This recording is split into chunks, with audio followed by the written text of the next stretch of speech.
की एक किताब ऐसा कहती है कि अंतिम दिनों में एक अकाल आएगा। It's like a spiritual famine. इस अकाल के अंदर बाइबल का ज्ञान बहुत सारे लोगों के पास होगा, लिखी हुई बातें सबको पता होंगी। मैं अपने लाइफ में ऐसे लोगों से मिल चुका हूं। मैं उनको डीमोटिवेट नहीं कर रहा हूं, ये एक अच्छी क्वालिटी है, लेकिन ये अधूरी है। उनके पास बाइबल का बहुत सारा ज्ञान है। मैं आपको सच कहता हूं, मैंने अपने लाइफ में मैं एक बहन से मिला था, उनको भजन संहिता 91 मुंह से याद है। कुछ लोगों को मैंने देखा कि भजन संहिता 23 अध्याय पूरा याद है। आप जानते हैं, अगर आप इस बात से संतुष्ट हैं कि मुझे पूरा बाइबल याद है, तो मैं आपको बताना चाहता हूं, आपसे ज्यादा वचन शैतान को पता है। और आपको पता है, कई बार आपको परेशानियों में दिखाई नहीं देता है कौन सा वचन कैसे बोलना है, कब बोलना है। कई बार आप देखो, किसी को व्यभिचार के ख्याल आते हैं, सेक्सुअल थॉट्स तंग करते हैं किसी को, तो उनको नहीं पता है वो टाइम पे उनको क्या बोलना है। वो बाइबल में ढूंढते हैं, क्या करते हैं वो लोग, ढूंढते हैं।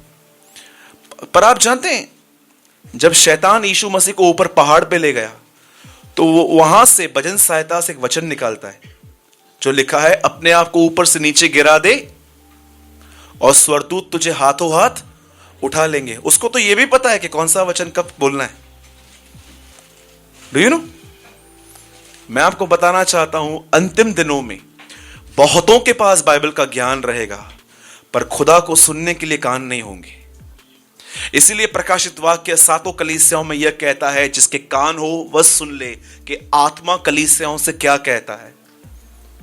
मैं आपसे पूछना चाहता हूं, जब आप इस वचन को पढ़ते हैं, कितने लोगों ने मत्ती 4:4 आराम से पढ़ा है? ठीक है, ऐसा लिखा है, मनुष्य केवल रोटी से नहीं परंतु परमेश्वर के वचन से जिंदा रहेंगे। पक्का? कितने लोग बाल जानते हैं ये वचन लिखा है? How many disagree with me? कोई मेरे साथ डिसएग्री है? पंकज डिसएग्री है, दिनेश डिसएग्री है। ऐसा वचन कोई भी नहीं है, राइट? सोचो, ऐसा कोई वचन नहीं है बाइबल के अंदर। ये उन लोगों की हालत है जिन्होंने बाइबल ठीक से नहीं पढ़ा है। मैंने कहा, मनुष्य केवल रोटी से नहीं परंतु परमेश्वर के वचन से जिंदा रहते हैं। ऐसा कोई वर्ड नहीं है बाइबल में। वहां ऐसा लिखा गया है कि मनुष्य केवल रोटी ही से नहीं परंतु परमेश्वर के मुख से निकले गए वचन से जिंदा रहेंगे। Do you no? कितने लोगों ने बाइबल में यह वचन पढ़ा है, जिसने तुम्हारे लिए अपना बेटा दे दिया वो तुम्हें सब चीजें क्यों न देगा? ऐसा कोई वर्ड नहीं है बाइबल में। वहां लिखा गया है, जिसने तुम्हारे लिए अपना बेटा दिया वह तुम्हें उसके साथ सब कुछ क्यों न देगा। कैसे वो जो मेन चीजें हैं वो निकाल दी गई हैं। जो चाहो मांगो तुम्हारे लिए हो जाएगा। एक प्रीचर प्रचार कर रहा था और पब्लिक हंस रही थी, यस, तालियां बजा रही थी, आमेन, ऐसा होगा। और मैं उनको देख के बोल रहा था, आखिर कब हम लोगों को मूर्ख बनाना बंद करेंगे, जबकि बाइबल में ऐसा कोई वचन नहीं है। बाइबल में लिखा गया है, तुम मुझ में बने रहो और मेरी बातें तुम में बनी रहे, तो तुम जो चाहो मांगो तुम्हारे लिए हो जाएगा। कितने लोगों ने यह वचन पढ़ा है बाइबल के अंदर? उसका लहू तुम्हें हर पाप से शुद्ध करता है। यह भी आधा है, जैसा वह ज्योति में है वैसे तुम भी ज्योति में चलो, तो उसके बेटे यीशु का लहू तुम्हें साफ करता है। इसका मतलब, अगर जब परमेश्वर तुम्हें दिखाए कि तुम गलत हो और जब तुम उस ज्योति की इज्जत करोगे, तब तुम्हें खून साफ करेगा। मैं आपको सच कहता हूं, आप जानते हैं ना, आज से 5 साल पहले प्रभु ने मुझे कंफर्ट जोन में शेक किया था, जहां पर मैं सिर्फ लोगों की सुनी हुई बातों पर विश्वास करता था। लेकिन मुझे परमेश्वर ने कहा, नो, नाउ यू स्टडी। प्रभु मैं पढ़ता हूं, नहीं, अध्ययन कर। आज बहुत सारे लोगों के पास बाइबल एक नॉवेल की तरह है। आज मैं आपको एक वचन बताना चाहता हूं प्रभु के वचन में से, और मैं आपको यह कहना चाहता हूं, सब यहीं पर है? पक्का? इस वचन को मानने से आपको यहां पर कुछ नहीं मिलेगा, लेकिन मैं यीशु के नाम से कहता हूं, जब वो आएगा आपको अनंत महिमा मिलेगी। मुझे बहुत अच्छी लगती है चेलों की ये बात, उन्होंने चेलों को एटर्नल लाइफ के लिए रेडी किया था। आज आज हम लोग चर्च को टेम्पररी अपने साथ बांध के रखने के लिए बहुत सारा प्रचार करते हैं, लेकिन चेलों ने कभी ऐसा नहीं किया। उन्होंने हमेशा लोगों को अनंत काल के लिए तैयार किया कि जब प्रभु आए तब इनको पहचाने। आज का वचन जो है ना, मैं आपको कहना चाहता हूं, उसको ओबे करने से शायद आपको यहां पर कुछ भी नहीं मिले, कोई बेनिफिट ना हो, लेकिन मैं आपको सच कहता हूं। आप में से कितने लोगों ने पतरस का यह वचन पढ़ा है? पतरस कहता है जब वो आएगा तो तुम्हारे ऊपर एक अनुग्रह आएगा। लिखा है ना, उस अनुग्रह की बाट जोते रहो जो उसके आने पर तुम्हें मिलेगा। आपको पता है, जब हम यहां इस पृथ्वी पर हैं, हमारे पास बदन में बीमारी है, हमारे अंदर टेम्पटेशन वाली बॉडी है। हम स्त्री को देखते हैं, हमको बुरे विचार आते हैं। हम पैसों को देखते हैं, हमको बुरे विचार आते हैं। जब हमसे कोई बुरा भला कहता है, हमें बुरे विचार आते हैं। आपको पता है, जब प्रभु यीशु मसीह आएगा, इस बदन में से आप निकल जाओगे और आपको एक ऐसी बॉडी मिलेगी, स्वर्गीय बॉडी, जिसमें कभी कोई गुनाह के लिए कोई टेम्पटेशन नहीं आएगा।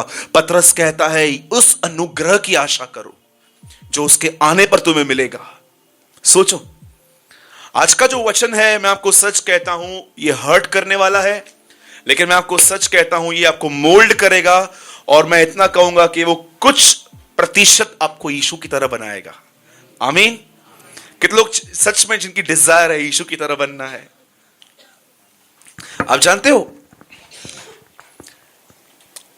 अदन की वाटिका में शैतान पहला संदेश क्या लेकर आया आदम और हवा के लिए? जब तुम उसका फल खाओगे तुम उसकी समानता में आ जाओगे। यीशु मसीह कहता है सिद्ध बनो क्योंकि तुम्हारा स्वर्गीय पिता सिद्ध है। आप जानते हो, दोनों सेम संदेश हैं। शैतान भी बोलता है परमेश्वर की तरह बनो, यीशु भी कहता है परमेश्वर की तरह बनो। तो स्पिरिट क्या अलग अलग है? हाँ, यहूदा इस्करियोती ने सिक्के फेंके और कहा मैंने पाप किया। गुमराह पुत्र जब आया उसने भी कहा मैंने पाप किया। शब्द सेम है, स्पिरिट क्या है? याद रखिए, जब शैतान कहता है ना परमेश्वर की तरह बनो, इसका मतलब बड़े बनो, अधिकार रखो, तुम्हें प्रधानताएं ये सब मिलनी चाहिए। लेकिन जब यीशु कहता है ना परमेश्वर की तरह बनो, तो वो कहता है परमेश्वर की तरह नम्र बनो। अंडरस्टूड? कितने लोग मेरी बात समझ रहे हैं? तो आज मैं ये विश्वास करता हूं कि आज का संदेश आपको थोड़ा अंदर से हिलाएगा। और मैं आपको फिर से कहता हूं, आज का संदेश सिर्फ ईमानदार लोगों के लिए है। लेकिन आपको हमेशा लगता है कि नहीं मैं परफेक्ट हूं, तो मुझे समझ में नहीं आता आप चर्च आते क्यों हो, अगर आप परफेक्ट हो तो। राइट है? लेकिन जो अनपरफेक्ट हैं, जो अपने आप को कहां ना कहां जानते हैं कि यार मुझे डांट की, फटकार की जरूरत है, आज का वचन उनके लिए। ठीक है, मैं सबसे पहले किसी से पढ़वाना चाहता हूं। आइए सब हम बाइबल खोलेंगे। कितने लोग स्कूल में किताब लेकर आए हैं? सब बदल मुझे सब याद आ। Praise the Lord. ओके, आइए जिनके पास भी बाइबल है, और प्लीज अपने सेलफोन बंद रखिए, respect the presence of the Lord. ठीक है, मत्ती 5 अध्याय, मैथ्यू चैप्टर 5।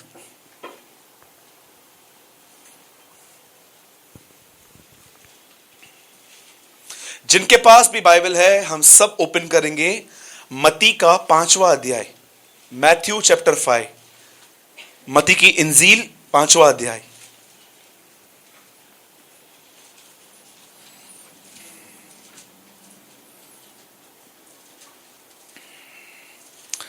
कोई मेरे साथ पढ़िए 5 का 5। पहले कमांडमेंट है, फिर प्रॉमिस है, एक ही वर्ड में।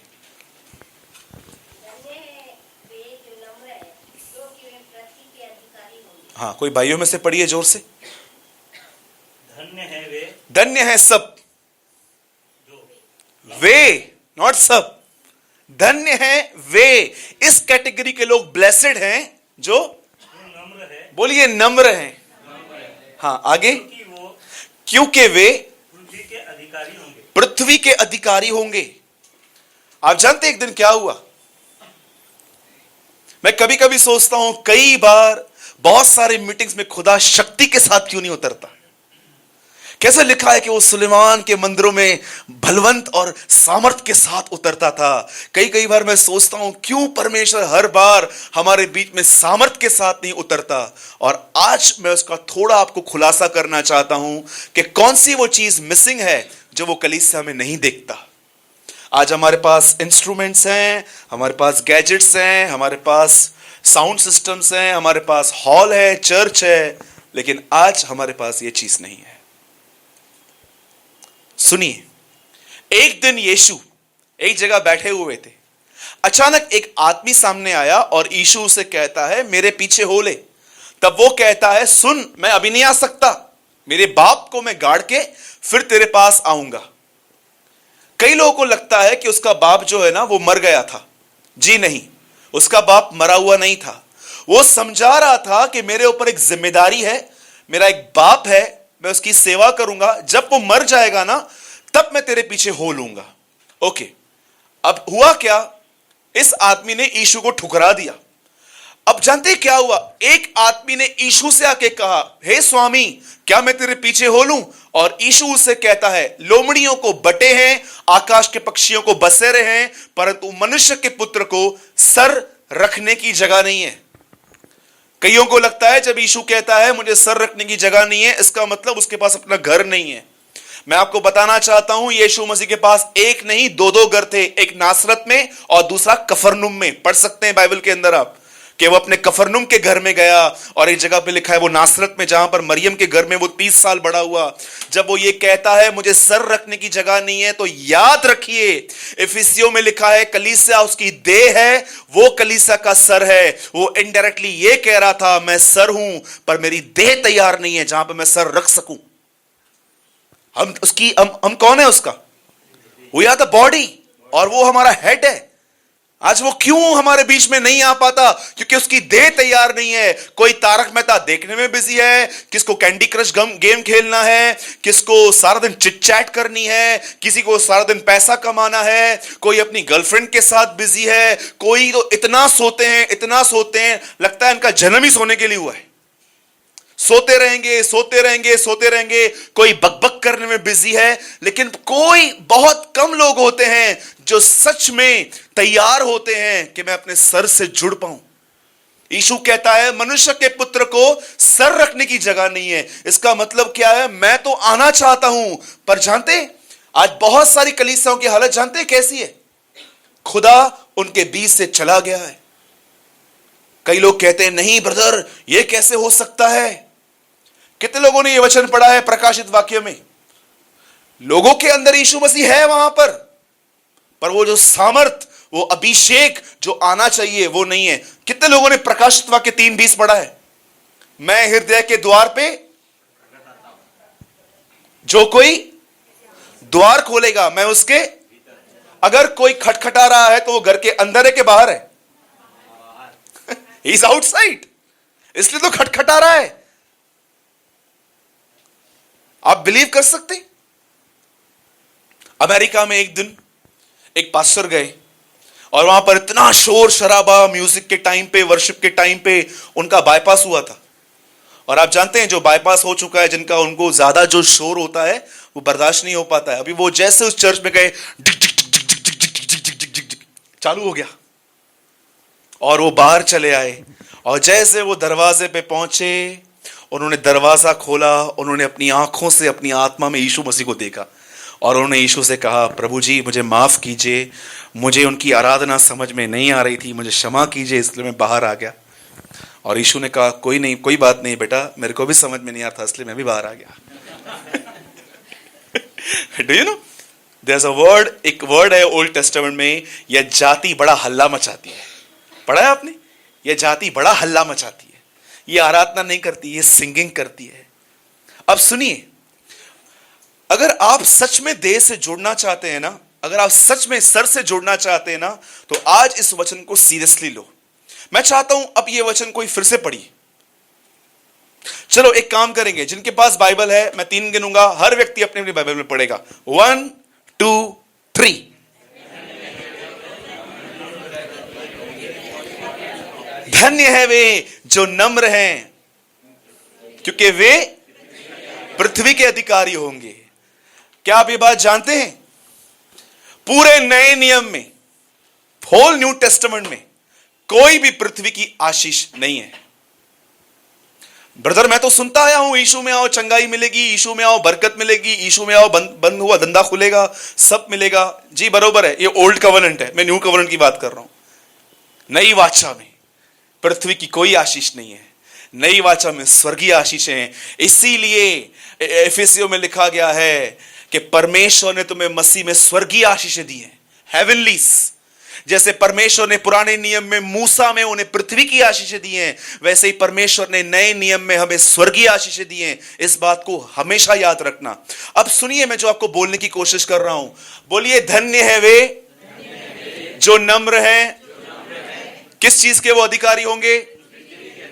पृथ्वी के अधिकारी होंगे। अब मैं सबसे ज्यादा जिस वर्ड पे जोर देना चाहता हूं वो है नम्रता। बोलिए नम्रता। इससे पहले कि मैं आपको बताऊं नम्रता क्या है, उससे पहले मैं बताता हूं नम्रता क्या नहीं है, ताकि आप सब सीख सकें। इससे पहले कि यीशु सिखाए प्रार्थना कैसे करनी है, उससे पहले उसने यह सिखाया प्रार्थना कैसे नहीं करनी है। इससे पहले कि वो सिखाए उपवास कैसे करना है, उससे पहले उसने यह सिखाया उपवास कैसे नहीं करना है। सबसे पहले मैं आपको बताता हूं नम्रता क्या नहीं है। दिनू कम फास्ट, यहां खड़े हो जाओ ब्रदर। जय मसीह ब्रदर, जय मसीह, जय मसीह भैया, कैसे हैं? ठीक है। घर कभी आएंगे? जब भी बुलाओ। ऐसे बोलते हैं क्या यार? जय मसीह, जय मसीह, जय मसीह। सबसे पहले बोलो ये नम्रता नहीं है, ये एक्टिंग है। बोलो बोलो बोलो। भाई बैठ जा, मैं और कर लूंगा नहीं तो, है ना। कई लोग इसको नम्रता कहते हैं। जय मसीह, प्रेज द लॉर्ड, कैसे हैं? घर कभी आ रहे हैं? एक आदमी ने बोला घर में पैर घुमा के जाओ। मैंने बोला पैर काट के देता हूं, लेके जा इधर से। Do you? बोलो ये नम्रता नहीं है। बाइबल कहती है कुछ ऐसे भी हैं जो मुंह से आशीर्वाद देते हैं पर मन से कोसते हैं। ठीक है। कभी आपने ऐसा किया? मुझे सच बताइए, थोड़ी नम्रता में आपको बताना चाहता हूं कि आप कितने नम्र हैं। एक दिन आप सवेरे उठे और आपके घर में ऑलरेडी टेंशन चल रहा था, और एक आदमी आपके पास आया, ऐसे आपसे मिलने आया, और जैसे आपने दरवाजा खोला, अभी तक आप आंखें साफ कर रहे थे, और जैसे वो आदमी आपके पास आया, अरे रात को मैं अपने हस्बैंड के साथ आपकी बात कर रही थी, और जैसे आपने उनको बोला बैठिए भैया बैठिए, क्या पियेंगे, और जैसे आप अंदर गए आपने हस्बैंड बोला आया है जाओ, जाओ आया है जाओ, और जैसे आपका हस्बैंड अरे ब्रदर आप बैठिए बैठिए बैठिए, और वो अंदर आया आपको बोलने के लिए चाय तो बना रही हूं, बैठो चुपचाप से वहां जाके, अंदर मत आओ बार बार। और जैसे वो वहां से गया और आप अपने हस्बैंड के साथ, बस मैं कल मां के पास जा रही हूं 3 दिन के लिए, मावन्यादी बनी महादे। लेकिन अगर सोचो वो बंदा 2 मिनट के बाद ऊपर वापस आया और छाता भूल गया था, भाभी हाँ हाँ लीजिए, वापस कभी आएंगे भैया, अंदर से सालों तक मत आना। सी दिस इज हम्बलनेस, हम इसे नम्रता कहते हैं। ये एक झूठी नम्रता है, और मैं आपको बताऊं 90% मसीहों की पास ये नम्रता है। आज ये झूठी नम्रता है। अब सच्ची नम्रता की बात करेंगे, ठीक है। कितने लोग समझ गए झूठी क्या है? इसका मतलब ब्रदर आप मुझे एक बात बताइए, किसी को हम लोग ऐसे झुक के जय मसीह नहीं बोले, बिल्कुल करो, ये इज्जत है, नम्रता नहीं है। There's a difference between Moses and Jesus. यीशु मसीह और मूसा के बीच में बहुत अंतर था, वैसे ही इज्जत और नम्रता देने में बहुत अंतर है। इज्जत हमें सबको, आपको पता है, अगर आप आपको किसी भिखारी को भी कुछ बोलने की आपको नहीं होनी चाहिए। बहुत सारे लोग भिखारी को लेक्चर देते हैं जब उनके साथ में, अरे इतना जवान हो गया है, काम करना, तू रख काम पे उसको, तू रखना उस पे काम पे, देखो ना लेक्चर देते हैं उसको, इतना जवान हो गया है, ये नहीं, आप नहीं देते हो ना उसको, हाथ जोड़ो, उनको बोलो साहब अब आगे चाहिए, बस नहीं है।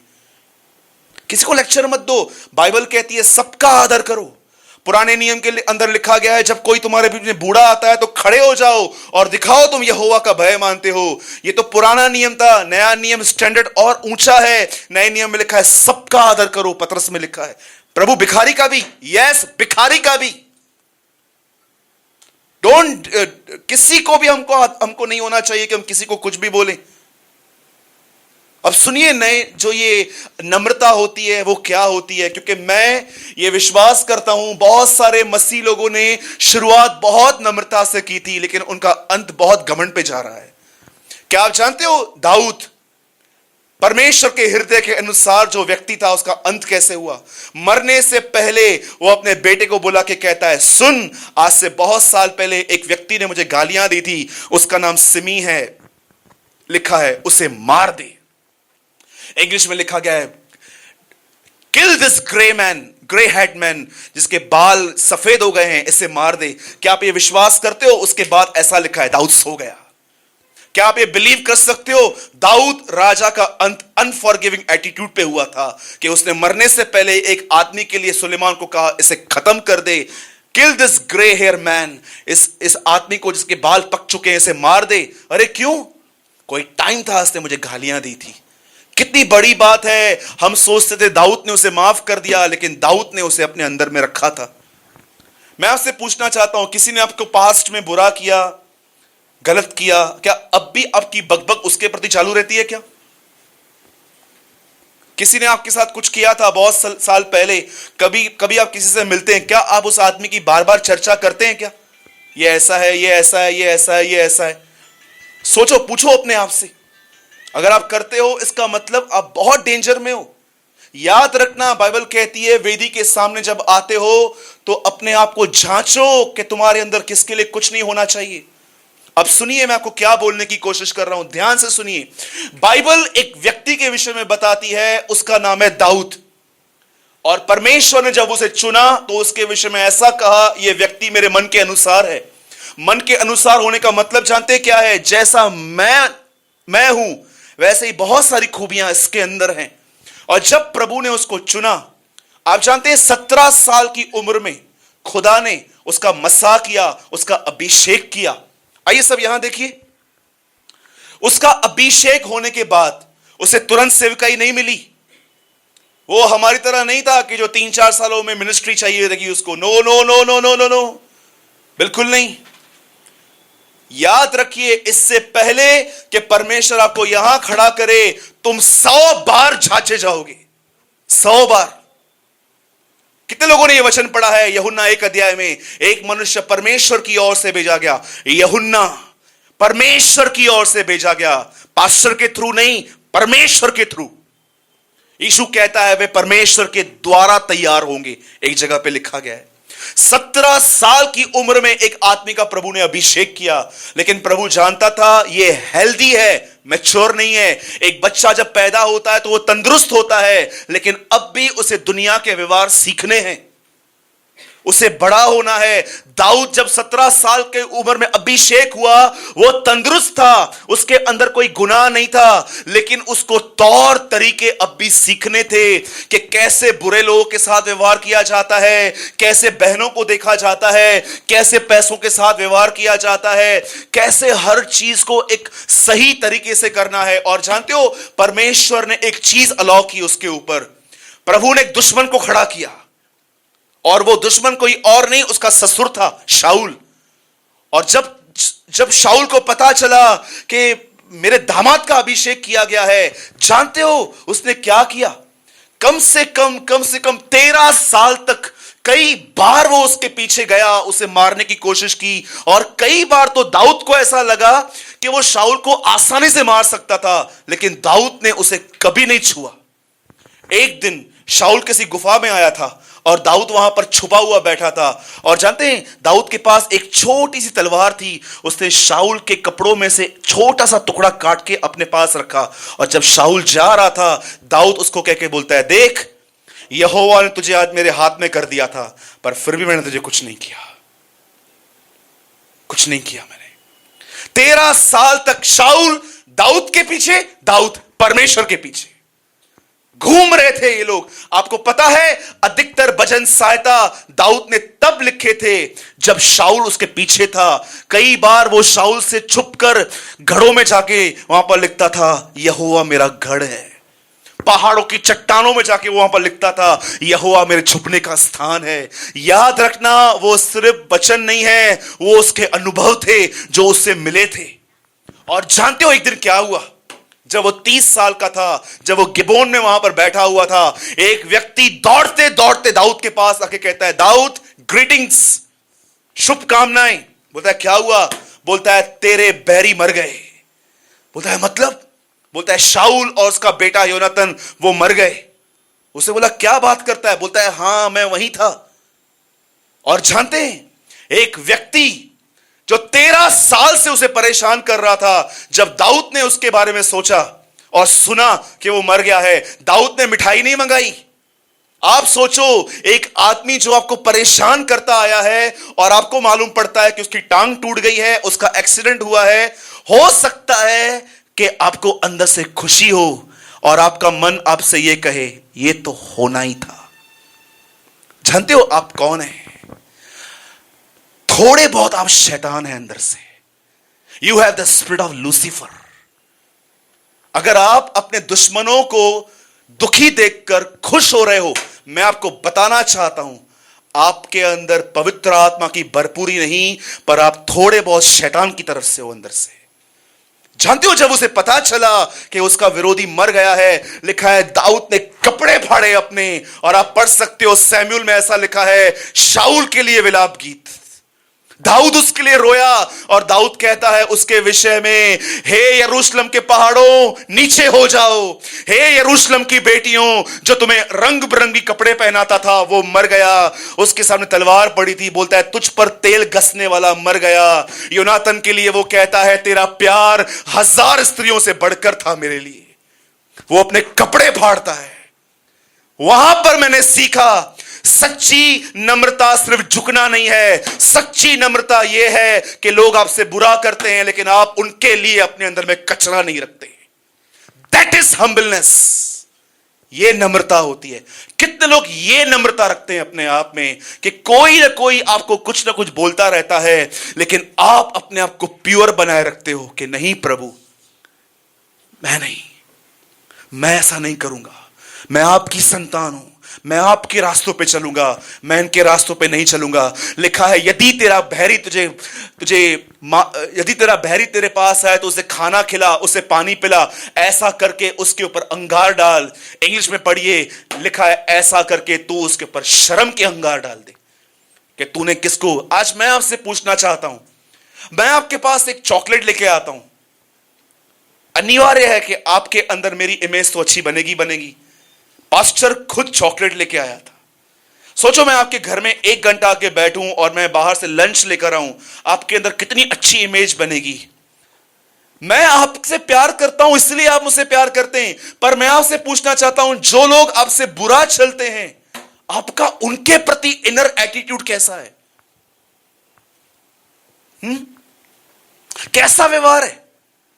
क्या आप उन झूठे मसीहों की लिस्ट में तो नहीं हो जो बिल्कुल बाहर से आशीर्वाद देते हैं पर अंदर से कोसते हैं? यहूदा इस्करियोती ने पलटन को कहा था सुनो, तुम्हें कैसे पता चलेगा यीशु कौन है? मैं उसके फेस पे किस करूंगा, मैं उसको चूमूंगा। आपको पता है किस करना एक प्रेम का एक्ट है, लेकिन ये किस कुछ और थी। मैं पूरे हृदय से विश्वास करता हूं जिसने यहां पर किस किया, मुझे नहीं पता है वो हेल में जाएगा कि हेवन में जाएगा, लेकिन मैं इतना जरूर जानता हूं जिसने यीशु के पैरों को छुआ था वो तो 100% स्वर्ग गई है, 100%। मैं आपसे पूछना चाहता हूं आपका इनर एटीट्यूड लोगों के प्रति कैसा है? ब्रदर आप नहीं जानते हैं लोग में से कैसा चलते हैं। अरे आपको नहीं पता है, ये एक एजुकेशन है कि परमेश्वर कुछ समय तक आपको ऐसे लोगों के सामने रखता है जो आपको बुरा भला कहें, जो आपको इरिटेट करें, अननेसेसरी थोड़ी थोड़ी बात पे टोंट करेंगे, अननेसेसरी आपकी छोटी छोटी गलतियां दूसरों को बताएंगे, और खुद आपको टेस्ट करता है, वो आपको देखता है कि ये आदमी अब क्या करेगा। और जब आप ये कहते हो लॉर्ड नो, क्या वचन लिखा है दानियल के लिए, उसने उसके लिए ऐसा लिखा है, उसने राजा का भोजन खा के अपने आप को अशुद्ध नहीं किया, उसे इनकार किया। आज आप लोगों से मिलो, ब्रदर जय मसीह की भाई, कैसे हो? क्या बताऊं यार, इस आदमी से परेशान हूं। दूसरे से मिलो, भाई घर पे कैसा है? अरे घर के अंदर सब ऐसे हैं, भरे पड़े हैं लोग सिर्फ दूसरों की बातों से। मुश्किल से मुझे ऐसे लोग मिलते हैं जिनको मैं मिलता हूं, ब्रदर आप कैसे हो? ब्रदर मैं बहुत अच्छा हूं। उसका एक रीजन है। क्या रीजन है ब्रदर? आज मैं मॉर्निंग में उठा और मैंने बाइबल रीड की, जहां पर ऐसा लिखा था कि वह अपने डरवैयों को नींद मुफ्त में प्रदान करता है। आज आपको ऐसे बिलीवर्स मिलते हैं जो आपकी भी गलत बातों को काट के वचन बोलते हैं। सोचो, आप उनके सामने खड़े हो और आपकी उनकी बातचीत हो रही है और आपने यहां वहां की बातें की और वो आपकी बात को बंद करके बोलते हैं, अच्छा नहीं यार, वचन बात करते हैं, छोड़ो। मैं आपको सच कहता हूं, यही एक वजह है जिसकी वजह से प्रभु अपनी सामर्थ के साथ अपनी कलीसिया में नहीं आता, क्योंकि वो देखता है this a bunch of Pharisees. Bunch समझते? बचपन में मैंने एक स्टोरी पढ़ी थी, एक लकड़ी जल्दी टूट जाती है, बहुत सारी लकड़ियां नहीं टूटती हैं। बंच होता है ना, एक लकड़ियां लो, उसको पूरा बांधो, बंच होता है। कई सारे लोग को प्रभु जब ऊपर से देखता है ना, वो देखता है बंच ऑफ फरीसी। मैं राजाओं का राजा, ये फरीसियों के फरीसी। डू यू नो यीशु ने क्या कहा? ये अपने कटोरे को बाहर से मांजते हैं परंतु भीतर से अंधकार है। कितने लोगों ने ये वचन पढ़ा है? बस मैं आखिरी बात बता के एक सॉल्यूशन आपको देता हूं कि अगर आपको ऐसे माहौल में प्रभु ने रखा है जहां पर मस्त आपको लोग टोंट करते हैं, बेइज्जत करते हैं, बुरा भला कहते हैं, और आपको कैसे सेव होना है, तो मैं आपको बताता हूं। सबसे पहले सुनिए, इस बात को याद रखिए, ठीक है? अगर आप नहीं मिलो, आई डोंट केयर। लिसन, एक ट्रेन जो पूना की तरफ जा रही है और आपको पूना में जाना है, तो आप बैठेंगे उसी ट्रेन में? आप जानते हो जैसे जैसे ट्रेन बढ़ेगी आप अपनी डेस्टिनी पे पहुंचोगे। लेकिन सोचो, आपको पूना जाना है लेकिन आप किसी और ट्रेन में बैठते हो, तो वो train totally completely wrong direction में है। याद रखिए, आपके सामने एक डेस्टिनेशन है और वो है to be like Jesus Christ, यीशु की तरह बनना। आपको कैसे मालूम पड़ेगा कि आप अपनी डेस्टिनी की तरफ बढ़ रहे हो? जानते कैसे?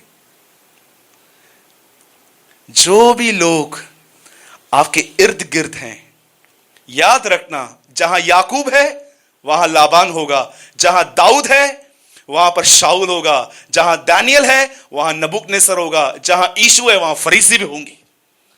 परमेश्वर ने हमेशा आपके इर्द गिर्द कोई तो ऐसा रखता है जो आपको प्रेशराइज करता है, जो आपको बुरा भला कहता है, जिसके द्वारा कभी कभी खुदा आप पे अन्याय भी अलाउ करता है। और आपको पता है, जब आप वहां पर शांत रहते हो, शांत रहने से आप अपनी डेस्टिनी तक पहुंचते हो। कोई भी यीशु की तरह सिर्फ बाइबल पढ़ के नहीं बनता।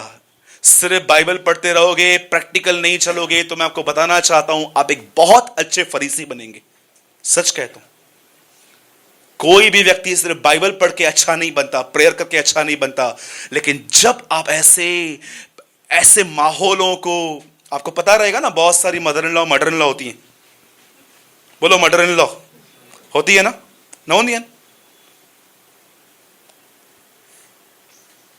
बहुत बार ऐसा होता है। शांत रहना सीखो। बाइबल के अंदर एक किताब है जिसका नाम है एस्तर, और आप जानते हैं उस किताब में एक वर्ड गायब है, और सबसे मुख्य वर्ड गायब है, और वो वर्ड है परमेश्वर। Do you no, Esther Bible की एक ऐसी किताब है जिसमें परमेश्वर नाम है ही नहीं। सिर्फ लोग दिखाई देते हैं, एस्तर, मौतरके, ये वो। लेकिन मैं आपको बताना चाहता हूं, खुदा ने उस किताब के अंदर इतने अजीबोगरीब काम किए हैं, आप हैरान हो जाओगे। सिर्फ ये दिखाने के लिए कि कई बार मैं दिखता नहीं हूं, मैं कर्टन के पीछे काम करता हूं। आपको पता है कई बार आपको ऐसा लगता है कि ब्रदर मेरे से देखो ना लोग कैसे चलते हैं, मेरे को धोखा दिया, ये किया वो किया। Don't worry my brothers and sisters, God is working behind curtain. परमेश्वर कुछ कर रहा है। एक टाइम आएगा जब ये खत्म हो जाएगा और जब आप बाहर निकलोगे ना, आपको मालूम पड़ेगा आप 5% यीशु की तरह बन चुके हो। मिस्र के बाद कनान आता है, बेबीलोन के बाद यरूशलेम आता है, और याद रखना मृत्यु के बाद पुनरुत्थान आता है। परमेश्वर हमेशा आपको ऐसा नहीं रखेगा। परमेश्वर ने आपकी बाउंड्रीज रखी हैं। तो कितने लोगों ने सच्ची नम्रता का अर्थ समझा? बदर दुख्यो आया रही होता है तो मतलब आपको क्या सिर्फ आसान काम चाहिए, वचन सुन के आके चला जाना है? एक बहन ने बोला, ब्रदर मैं आपको सच बोलती हूं, मैं सुना के देती हूं, मेरे को उधारी चाहिए नहीं, हम रोकड़े में विश्वास करते हैं, कैश देती हूं कैश। कितनी बहनें हैं ऐसे जिनको अंदर से हार्ट अनरेस्ट होता है जब तक आप बोलो नहीं, और जानते हैं इनके पास एक्सक्यूज सा रहता है, मैं दिल को साफ रखती हूं। मैं आपको बताना चाहता हूं, आप दिल को साफ नहीं रखते हैं, आप अपने इविल हार्ट को सेटिस्फाइड करते हैं। राइट? देखो बच्चा भी एग्री है, प्रेज द लॉर्ड, कोई तो एग्री है। उससे ही बोला, yes brother you are right. मैंने देखे हैं ऐसे लोग। बोलो यीशु मसीह दी। कितने लोग मेरी बात समझे? परमेश्वर आपको कैसे नम्र करता है? क्या सब लोग से 2 मिनट बैठने के लिए रेडी हैं? पक्का? मेरे को पता है अभी 9 बज गए हैं, सबके मन में भिंडी चावल सब घूमता होगा, जल्दी छेड़ो तो समझ आऊं। एक लास्ट चीज, ठीक है? How many know this word? उसके बलवंत हाथ के नीचे दबे रहो। There is a word in 1 Peter, उसके हाथ के नीचे दबे रहो। अब मुझे बताइए, पुराने नियम में बार बार ऐसा लिखा गया है, प्रभु का हाथ छुड़ाने में सामर्थ्य है, प्रभु का हाथ फिसलने में सामर्थ्य है, लेकिन अब नए नियम में लिखा है ये हाथ अब उठा नहीं रहा है, अब ये हाथ दबा रहा है। जानते हो ये हाथ क्या है? मैं जानता हूं ये आपके लिए और सबके लिए टफ है, लेकिन ये सच है। दीपू भाई, पौलुस और पतरस को एक ही राजा ने मारा था। पौलुस को 67 में, पतरस को 68 में। इनकी मौत में सिर्फ 1 साल का डिफरेंस है, और सेम किंग नीरो ने इन दोनों को मारा था। पतरस को उन्होंने अपसाइड क्रॉस को चढ़ा के उसको अपसाइड डाउन कर दिया था, और पौलुस की इसने गर्दन काटी थी। आप जानते हैं मरने से पहले पतरस अपनी पत्री में लिखता है एक जगह पर, भाइयों का आदर करो, एक दूसरे के लिए प्रार्थना करो, एक दूसरे से प्रेम करो, और लास्ट में लिखता है राजा का सम्मान करो। कितने लोगों ने वचन पढ़ा है, राजा का सम्मान करो? क्या आप ये बिलीव कर सकते हैं? एक आदमी जो पतरस को उन दिनों में मारने पर ढूंढ रहा था, पतरस अपनी पत्री में लिखता है इसका आदर करो। जानते हो क्यों? पतरस जानता था ये व्यक्ति नहीं है, ये परमेश्वर का हाथ है जो मैं नम्र कर रहा है। उसने उन परिस्थितियों की इज्जत की थी। मेरे भाइयों और बहनों, नम्र बनिए। किसके लिए कभी कोई कचरा मत रखिए। आपके पास में जो बैठा है वो आपकी देह है, वो आपके भाई बहन है। आप जिस खून से खरीदे गए हैं, सेम खून से वो भी खरीदे गए हैं। किसी के लिए भी अपने अंदर कचरा मत रखो। ऐसा करने से सिर्फ आपकी प्रार्थनाओं के उत्तर रुक जाते हैं। कभी भी आप देख रहे हो ना किसी के बिहेवियर ने आपको हर्ट किया है, सेट कर दो उसको, लेकिन अपने अंदर मत रखो। मैं आपको सच कहता हूं, अगर आपने उसे अंदर रखा ना, ये तेजाब आपको ही खराब करेगा। Make your conscious always clean. अपने विवेक को शुद्ध रखो, जिसे पौलुस कहता है, उस बाप दादाओं की परमेश्वर की सेवा में शुद्ध विवेक से करता आया हूं। Always make your conscious clean, always. मैं विश्वास करता हूं आपने आज सच्ची नम्रता के बारे में कुछ सुना होगा, समझा होगा। ठीक है? सबको जय मसीह की।